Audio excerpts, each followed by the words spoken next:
سلام كبرات تخاتتلتي حجاب استدالو علتا وزيناتات إثيوبيا ناب إيرترا زرق مسدادا حبرت أفريقيا بإثيوبيا ذاتك هلو متصوعو بريزيدنت كلل أمحرا بوغان سودان ملافن تحايلتات تقراي آتكعم نمبالو منستر مكلخال إثيوبيا أب قدب حداسة استخفته متقعتا ملكيتو زوص حبريتا سودان أفغانستاناويان كتقبل كم تدل مقلاصان أبلات بوكو حرام إيدوم يهوب مهلاومن كالنزا دسس كخونيو أبزا چانل دماناي وتر تخاتتلتنا موخان سبسكرايب كتقبرو بخبري عدمكم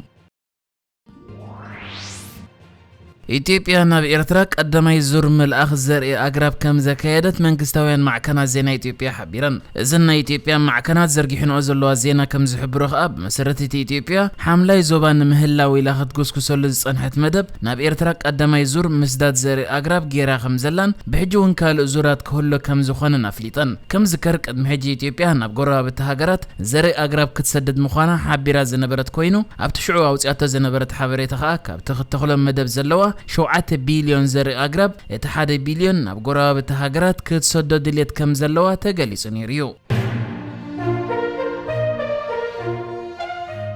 ودب حبرات هاجرات اب تግራይ ኣብቶም ይዕርዮም ዝተሃስዩ ከባቢታት ረድኤት ይበጽሕ ዘየለ ብምዃኑ ህይወት ሚልዮናት ሰባት ኣብ ሓደጋ ወዲቖም ዘሎ ድሕር ምግላጹ ሕብረት ኣፍሪቃ መንግስቲ ኢትዮጵያ ኣብቲ ዞባ ጥሜት ከየጋጥም ጻዕርታት ክገብር ጻውዒት ኣቕሪቡ ሕብረት ኣፍሪቃ ብዛዕባ እቲ ዘሎ ሰብኣዊ ኩነታት ኣመልኪቱ ኣብ ዘውፅኦ መግለጺ መንግስቲ ኢትዮጵያ ዝከኣሎ ይገብር ከም ዘሎ ንፈልጥ እኳ እንተኾና ድሕር ምባል ሕብረት ኣፍሪቃ ኢትዮጵያ ተወሳኺ ጻዕሪ ብምግባር ህዝቢ ከም ዘይጠሚ ከተረጋግጸሎም ድልየቶም ከም ዝኾነ ኣፍሊጡ ኣብ ሕብረት ኣፍሪቃ ኮሚሽነር ፖለቲካዊ ጉዳያትን ሰላምን ጸጥታን ዝኾነ ባንኮላ አደኦየ ደቀንስትዮን ቆልዑን ጉዳያት ናይቲ ንሶም ኢዶም ዘይሓወሱሉ ግጭት ክኾን የብሎምን ኩሎም ወገናት ወተሃደራዊ ረጽሚ ፍታሕ ከመጽእ ከም ዘይኮነ ፈሊጦም ናብ ጣውላ ክመጽኡ ይጽውዑ ከም ዝፍለጥ ሕብረት ኣፍሪቃ ንኣብ ቀርኒ ኣፍሪቃ ዘለዎ ጉዳያት ብፍላይ ከዓ ንኩናት ትግራይ ኣመልኪቱ ናይ ቀደም ፕሬዝደንት ናይጄሪያ ኦሉሴጉን ኦባሳንጆ ከም ፍሉይ ልኡኽ ዝመዘዞ ኮይኑ ንኩሎም ወገናት ከዓ ሕጂ ብወተሃደራዊ ረጽሚ ዝፍታሕ የለን ናብ ናይ ዘተ ጣውላ ምጽእ ዝብል ጻውዒት غريب الله إذا كانت كجمرن كله حبرت أفريقيا نقدمي منستر إثيوبيا أبي أحمد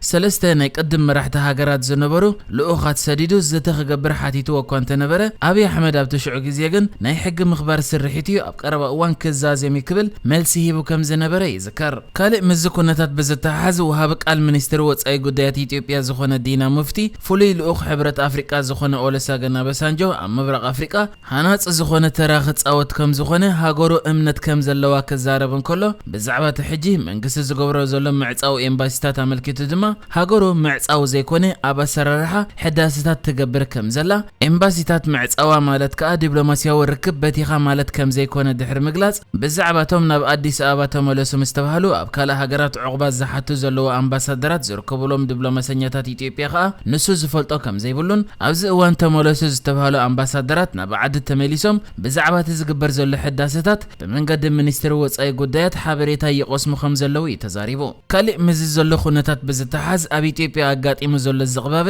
ኣብ ህዝቢ ሃስያ ከይወርድ ካብ ዝብል ሓሳብ ሚኒስትር ፋይናንስ ተሃገር ኣብ ከም ሽኮር ሩዝን ፓስታን ዝኣመሰለ መሰረታዊ ቀረባት ቀረጽ ኣሊዎ ከም ዘሎ ሓቢሩ ኣብዚ እዋን ኢትዮጵያ ብሰንክቲ ኣብ ውሽጣ ዘሎ ኩናትን ብኮሮና ዝሰዓበ ፋይናንሳዊ ጸገማትን ቆጠባት ሃገር እንዳተሃስያ ይመጽእ ዘሎ ኮይኑ ኣብታ ሃገር ዘሎ ዝቕባበ ከዓ እንዳወሰኸ ይመጽእ ከም ዘሎ ይዝግለጽ بريزيدنت كلو منغست امحرا زخونه اغنيهو تشاغر بوغن سودان مس حيلتات تግራይ ركب بزلوم حيلتات كوينات كم استخفتن حيلتاتو نتمتقعتي كم زملسولن تزاريبو اغنيهو تشاغر ابتمس منغستاو تلفزيون ኢትዮጵያ زغبر ركب بوغن متمان نفاس ገበያን بوغن سودان سامريز بحال مس حيلتات تግራይ ركب زلو حيلي وغ كم زخفتلهم ግን እቲ ዝነበረ መጥቃዕቲ ከም ዝመለሱ ይተዛሪቡ ንሱ ቀፂሉ ኣብቲ ኩናት ናይ ስደተኛታት ታሲራ ከም ዝረኸቡን እቶም ዝተዋግኡዎም ድማ ኣብ ሱዳን عسكرا سدتنياتات زتعلم يم كبل كاسيسو بجكازي اغنيهو تشاغر بوغن سودان حيلتات قمانتون وق كم زخفتو خغلص انكلو بحوحات كاي دغوف يم كبل وانت زاريبو كم زفلط ام محدار كل الامحرا زطرنفو حزبتات قمانت يوكل يزبل جنبار حرنت قمانت زبحال ودب ابزوان اب تكلل منقسقاس كم زغبر زرب كوينو بسنكتي اب تكلل زلو كونتات كا ابزوان كاب كل الامحرا زتمازابلو ገለ ካብ ህዝብ قمانت ام عسكر سدتنياتات السودان يمزركبو ازي كم زيلن كل دما ሚኒስትሪ ምክልኻል ኢትዮጵያ ምስ ሓይልታት ትግራይ ርክብ ኣለዎም ዝበሎም ኣብ ቤንሻንጉል ዝንቀሳቐሱ ዕጡቓት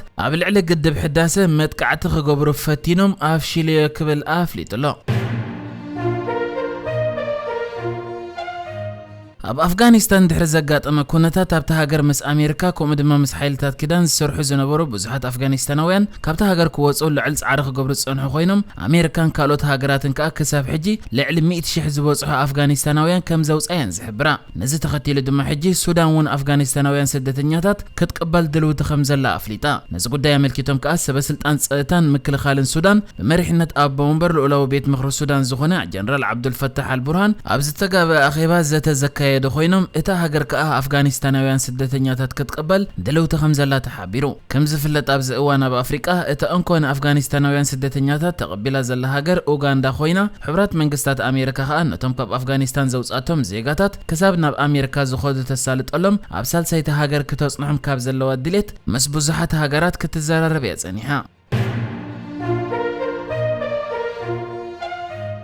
ኣብ ናይጄሪያ ኣስታ 6,000 ኣባላት ጂሃዳዊ ጉጅለ ቦኮ ሓራም ኢዶም ከም ዝሃቡ ሰራዊት እቲ ሃገር ኣፍሊጡ እቶም ኣብ ዝሓለፈ ሳምንታት ኢዶም ዝሃቡ ኣዘዝቲ ተራ ተዋጋእትን ቤተሰቦም ዝርከብዎም ምዃኖም እውን እቲ ሓበሬታ ገሊጹሎ ጎረቤት ሃገር ካሜሩን እውን ኣብ ዝቐረበ እዋን ብመኣይ ዝቑፀሩ ኣባላት ናይቲ ቀጻሊ መጥቃዕታት ብምፍጻም ኣብቲ ዞባ ከቢድ ፀጥታዊ ፀገም ፈጢሩ ዝጸንሐ ጉጅለ ኢዶም ከም ዝሃቡ ገሊጻ ነይረያ መራሒ ናይቲ ጉጅለ ኣብ ዝሓለፈ ጉንበት ምቕታሉን ሓይልታት መንግስቲ ኣብ ልዕሊኦም ዘካይድዎ ዘለዉ ስርሒታትን ንኢዶም ንምሃብ ኣገዲድዎም ክኸውን ከም ዝኽእል ድማ ሰብ መዝተ ሃገር ይዛረቡ ድሕሪ ሞት መራሒት ጉጅለ ዝነበረ አቡበከር ሻኩ ዝበዝሑ ኣባላት እቲ ጉጅለ ኢዶም ሂቦም ወይ ድማ ናብቲ ተቐናቃኒኦም ዝነበረ ካልእ ጂሃዳዊ ጉጅለ ዳዓሽ ምዕራብ ኣፍሪቃ ከም ዝተጸንበሩ ይግለጽ እቶም ኢዶም ዝሃቡ ዕጡቓት ድማ ናብ ሕብረተሰብ ቅድሚ ምጽንባሮም ካብ ጡርፋት ተሓሳስባ ከናግፎም ዝኽእል ተሃድሶ ክወስዱ ከም ዝጀመሩ ሰብ መዚ ሓቢሮም ኣለዉ ይኹን እምበር ገለ ናይጄሪያውያን እቶም ዕጡቓት ናብ ሕብረተሰባት ምጽንባሮም ሓደጋ ከም ዘለዎምን ስግኣቶም እዮም ዝገልጹ ጸብጸባት ውድብ ሕብራት ሃገራት ከም ዝሕብሮ እቲ ጉጅለ ካብ 2009 ኣትሒዙ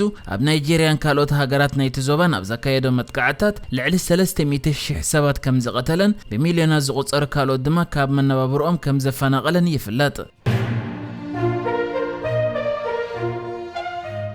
ፖሊስ ኒውዚላንድ ኣብ ልዕሊ ኣብ ከተማ ኦክላንድ ናብ ዝርከብ ሱፐርማርኬት ኣትዩ ንብዙሓት ሰባት ብኻራ ዝወግአ ሕሉፍ ኣኽራረ ዝተባሃለ ውልቀ ሰብ ድሕሪ ምትኳሶም እቲ ውልቀ ሰብ መይቱ እቲ ውልቀ ሰብ ናብቲ ሱፐርማርኬት ብምእታው ን6 ሰባት ብካራ ከም ዝወግአ ጸብጻባት ካብቲ ሃገር ሓቢሮም ኣለዉ ቀዳመይቲ ሚኒስትር ጄሲንዳ ኣብ ዝሃበቶ መግለጺ እቲ ፍጻመ ብስሪላንካዊ ኣብ ትሕቲ ክትትል ዝጸንሐ ውልቀ ሰብ ዝተፈጸመ ግብረ ሽበራዊ መጥቃዕቲ ኢላ ኣላ እዚ ሽሙ ዘይተጠቕሰ ውልቀ ሰብ ልኡኽ እስላማዊ ግብረ ሽበራዊ ጉጅለ ዳዓሽ እውን ተባሂሉ ዘሎ ኮይኑ ፖሊስ ኣብ ውሽጢ ሱሳ ካልኢታት ከም ዝቆተለ ድማ እታ ቀዳመይቲ ሚኒስትር ኣፍሊጣ እታ ቀዳመይቲ ሚኒስትር መግለጺኣ እቲ ሎሚ ዘጋጠመ ነገር ፍንፉን ጉጉይን ዘጽልእን ነይሩ ክትብል እንከላ እቲ ንግዚኡ መንነቱ ክግለጽ ዘይተደለየ ውልቀ ሰብ ብጥቅምቲ 2011 ኣብቲ ሃገር ከም ዝመጸን ካብ ዓመተ 2016 ድማ ኣብ ዓይኒ ሃገራዊ ድሕነት ኣትዩ ምክትታል ክግበረሉ ዝጸንሐ ሰብ ከም ዝኾነ ተዛሪባ ብምኽንያት ተሓሳስቡ ድማ ብቐጻሊ ኣብ ትሕቲ ቁጽርን ጽዑቕ ክትትልን ከም ዝነበረ እውን ሓቢራላ እዚ ይኹን እምበር ስለምንታይ ቅድሚ ኣብ ልዕሊ 6 ሰባት ጉድኣት ምብጽሑ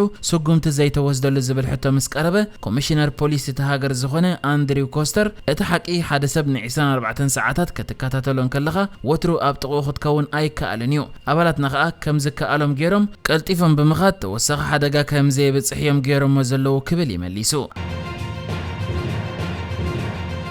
ንሕጂ ዝተዳለወ ዜናታት እዚ ነይሩ ብካልእ ክሳብ ንራኸብ ሰላም ንዓኹም